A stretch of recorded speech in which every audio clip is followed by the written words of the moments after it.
Fala galera, tudo bem? Aqui é o Lattes.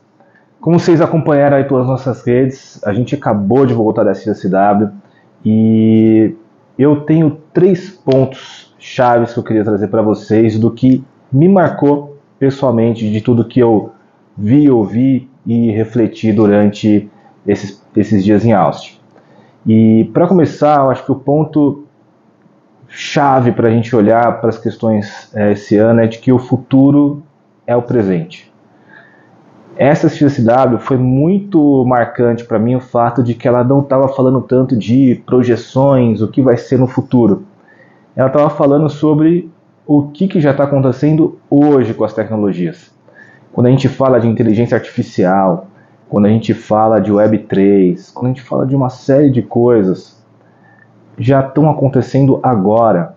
Já tem carro autônomo rodando, por exemplo, na Alemanha. Mercedes já tem carro funcionando na Alemanha, que até 60 km por hora ele já vai sozinho, sem a pessoa ter que segurar o volante. Então, já existe. Essas coisas ainda não estão difundidas, né, como as pessoas gostam de falar, no mainstream, né, para o grande público, para a grande massa. Mas as tecnologias já estão aí. Então, foi muito mais, né, esses dias lá foram muito mais sobre como que a gente começa a entender e a se posicionar, seja para capturar as oportunidades que essas transformações estão trazendo e que elas vão habilitar ainda para o futuro, seja para a gente começar a trabalhar e gerir os riscos que elas provocam. Então, acho que muita gente viu aí recentemente a foto do Papa com aquela roupa lá super chique, usando um buffer, e durante alguns dias estava todo mundo acreditando que de fato era uma foto do Papa, e não era. Foi uma brincadeira com poucos impactos práticos, mas e quando isso provocar de fato perigos para a nossa sociedade e para a nossa capacidade de distinguir o que é verdade e o que não é? Quando a gente vai deixar de entender os fatos como fatos e tudo vai ser uma questão de será que é verdade?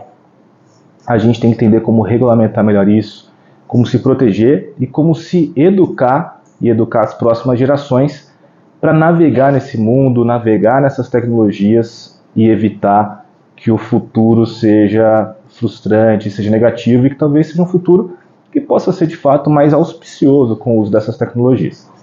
Segundo ponto que eu destaco aqui é de que a gente está dizendo que os desafios que a gente vai encontrar no futuro são de ordem humana. Um dos artigos que eu escrevi, inclusive, eu falei sobre a reconexão com a humanidade. À medida que as tecnologias estão avançando, a gente está perdendo as nossas habilidades humanas.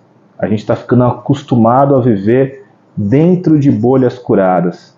A gente vive em redes sociais que só mostra para a gente aquilo que a gente já quer ver, aquilo que a gente já está acostumado a ver. A gente está ficando cada vez, principalmente os mais novos, cada vez mais tempo dentro de jogos, de games, de comunidades de pessoas jogando os jogos e games.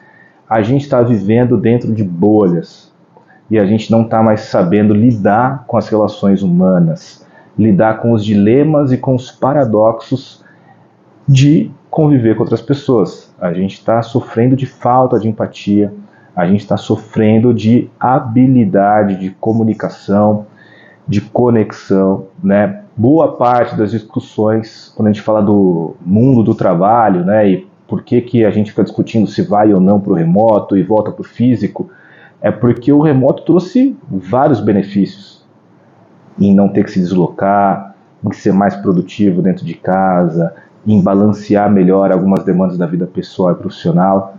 Por outro lado, as pessoas estão construindo cada vez menos laços de relação dentro, né, do ambiente com que trabalham. E isso é um problema, porque trabalhar em equipe é lidar com conflitos. E qual é a nossa capacidade de gerir conflitos quando o nosso grau de identificação e conexão com os nossos pares é cada vez menor?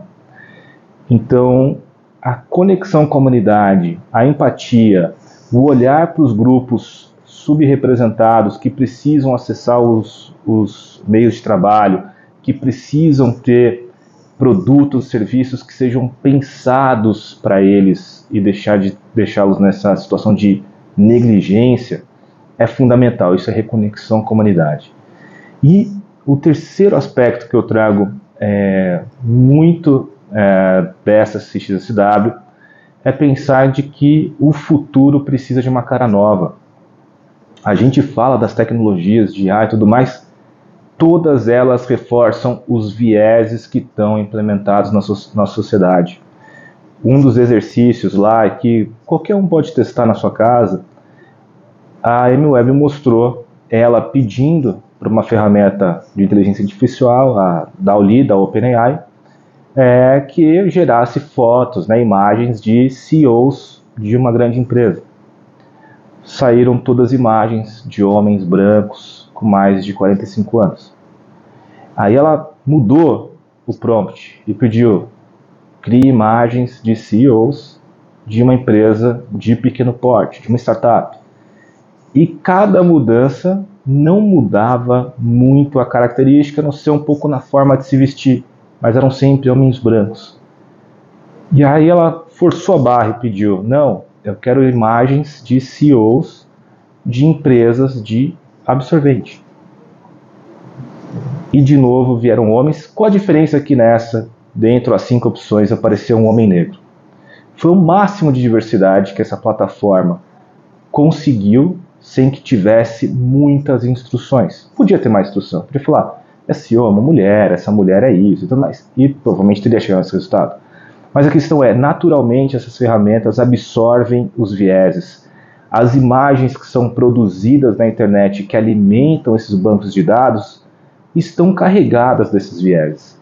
Então, quando a gente fala que o futuro tem que ter uma cara nova, é porque as mudanças para o futuro também são estéticas. A gente precisa criar uma nova estética em produção de vídeo, em produção de fotos.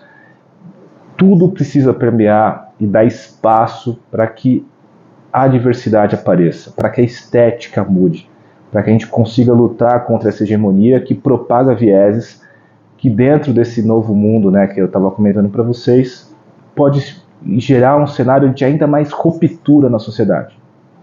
Então, acho que o convite que tem aqui é todo mundo repensar um pouco de que forma que esses 3 aspectos estão influenciando na tua carreira, na maneira como você toma decisões no seu negócio. E o que dá para começar a mudar? Como que a gente consegue mudar um pouco a estética da nossa comunicação, a estética da nossa área? Como que a gente olha a nossa foto de final de ano, nosso time reunido, e pensa: será que eu estou dando uma cara nova? Será que essa estética está mudando? Será que a gente está promovendo conexão ou a gente só está discutindo trabalho remoto ou presencial porque é um ou outro? Mas a gente está colocando o ponto da conexão com a humanidade no centro dessa discussão? A gente está tendo empatia para saber qual que é esse ponto ideal? A gente está conseguindo ter clareza que não é sobre se a inteligência artificial vai gerar impacto, mas o que eu tenho que começar a mudar na minha vida hoje para capturar? Trago perguntas e espero que essas perguntas provoquem boas reflexões para vocês, tá bom? É isso, obrigado. E se alguma coisa aqui te chamou a atenção, te provocou alguma reflexão, deixa aqui nos comentários, vamos trocar uma ideia. Vai ser ótimo explorar esse papo com vocês.